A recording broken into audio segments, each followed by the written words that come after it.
On the left I have depicted a Heron's fountain, which works by water from the top flowing to the bottom container, which is full of air, but then it gets pressurized, pushing whatever water is in the middle container out the top, before it then flows again to the bottom.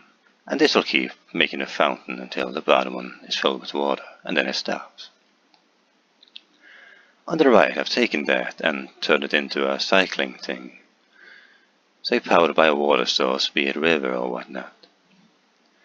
So if you start out with this one top being full of water, water will flow into the bottom, pressurizing it, pushing water out the top into a higher place, and this U-shape prevents the backflow.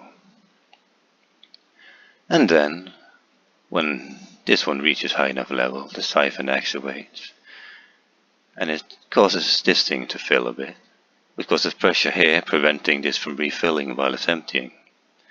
It has a small hole that will make it flow out eventually, and another hole here to prevent overpressurizing it. And this one has an opening at the top to prevent any accidental siphon effects. So while this one's emptying, then well, this one refills.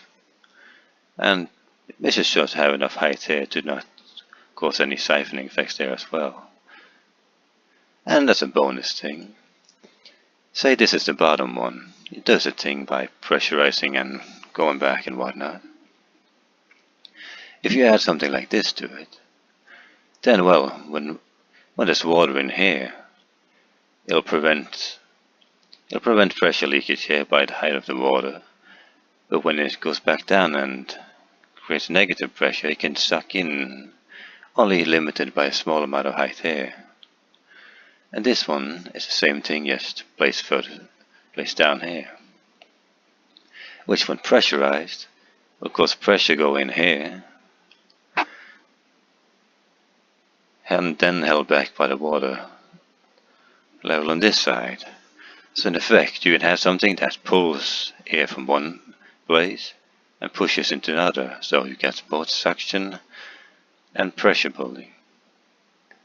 So you can do many things with these things. I thought it was interesting at the least.